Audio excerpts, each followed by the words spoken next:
ಹೆಚ್ಚುತ್ತಿರುವ ಹುಸಿ ಬಾಂಬ್ ಕರೆ ಪ್ರಕರಣಗಳು.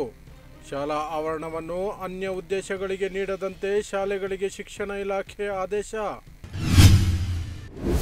ಏಕರೂಪ ಶಿಕ್ಷಣ ನೆಪ. ಅಸ್ಸಾಂನಲ್ಲಿ 1200ಕ್ಕೂ ಹೆಚ್ಚು ಮದ್ರಸಾಗಳನ್ನು ಮಿಡಲ್ ಇಂಗ್ಲಿಷ್ ಸ್ಕೂಲ್ ಎಂದು ಮರುನಾಮಕರಣ ಮಾಡಿ ಸರ್ಕಾರ ಆದೇಶ. ಇವರು ನನ್ನನ್ನು ಮಂತ್ರಿನೇ ಮಾಡಲಿಲ್ಲ, ಇನ್ನು ಸಿಎಂ ಮಾಡ್ತಾರಾ? ಸದನದಲ್ಲಿ ಸ್ವಪಕ್ಷದ ವಿರುದ್ಧ ಬಿಜೆಪಿ ಶಾಸಕ ಯತ್ನಾಳ್ ಆಕ್ರೋಶ. ಲೋಕಸಭೆ ಭದ್ರತಾ ಉಲ್ಲಂಘನೆ ಪ್ರಕರಣ. ಆರೋಪಿಗಳು 7 ದಿನ ಪೊಲೀಸ್ ಕಸ್ಟಡಿಗೆ. ಬಿಜೆಪಿ ಕಾರ್ಯಕರ್ತನ ಮೇಲೆ ಹಲ್ಲೆ ನಡೆಸಿದ ಆರೋಪ. ಮಧ್ಯಪ್ರದೇಶದಲ್ಲಿ ಮುಸ್ಲಿಂ ವ್ಯಕ್ತಿಯ ಮನೆ ಬುಲ್ಡೋಸರ್ನಿಂದ ನೆಲಸಮ.